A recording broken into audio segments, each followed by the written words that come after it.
Morning class. आज हम अपना पार्ट 2 करेंगे चुनाव और प्रतिनिधित्व लेसन का। लेसन 3 है आपकी भारतीय संविधान और सिद्धांत बुक, उसका तीसरा लेसन है।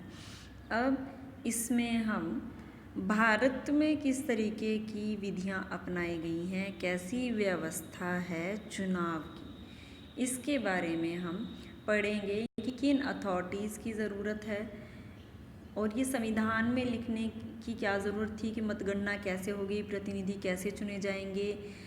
तो ये सारी बातें इतनी आसान नहीं है जितना हमें लगता है कि बस इलेक्शन हो गया, डेट अनाउंस कर दिया है, वोट डल जाएंगी और चुनाव हो गया। ऐसा नहीं है। चुनाव के लिए भी अलग अलग तरीके हैं।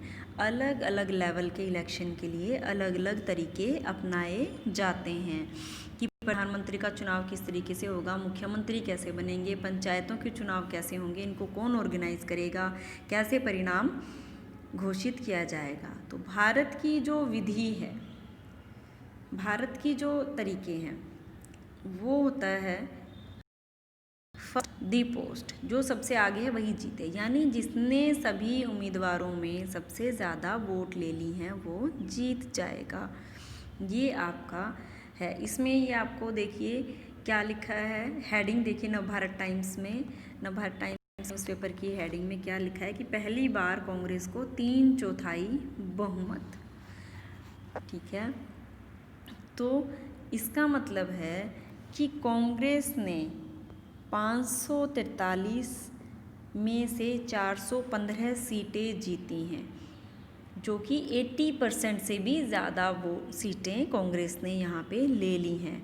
अब स्टूडेंट्स, आपको पहले वोट और सीट का डिफरेंस पता होना चाहिए। सीट्स क्या होती हैं, पूरे इंडिया को इलेक्शन के पर्पस के लिए कॉन्स्टिट्यूएंसीज में बांट दिया जाता है। अब 550 सीटों पे लोकसभा की इलेक्शन होते हैं और जिस भी पार्टी में, जो भी पार्टी आधे से ज़्यादा जिसको या सबसे ज़्यादा जिसको वोट मिलती हैं, सीट मिलती हैं, वो इलेक्टेड हो जाता है। वोट और सीट का डिफरेंस ज़रूर समझें।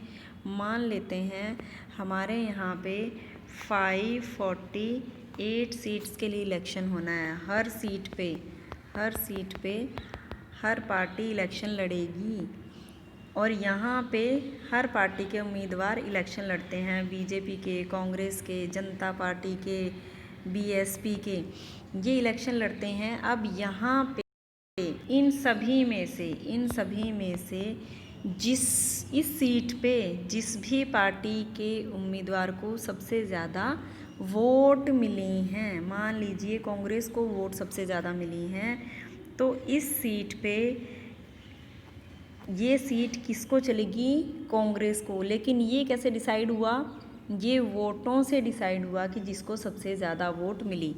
अब इन सभी सीट्स में से अगर कांग्रेस 415 सीटें ले जाती है, यानी इन सभी सीटों पे कांग्रेस के उम्मीदवार सबसे ज़्यादा वोट प्राप्त करके जीत गए हैं और उन्हें विजयी घोषित किया जाएगा।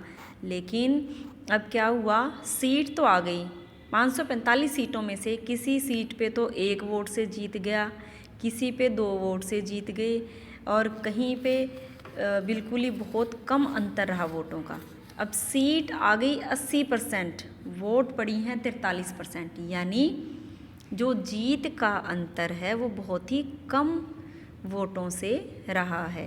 इसको समझने के लिए आप ये देखें, मान लीजिए 4 उम्मीदवार आपके इलेक्शन में हैं, ए, बी, सी और डी, और टोटल वोट हमारी मान लेते हैं 100 है। ए कैंडिडेट को वोट मिली हैं आपकी 30, बी को मिली हैं 31, सी को मिली हैं 10, डी को मिली हैं 15।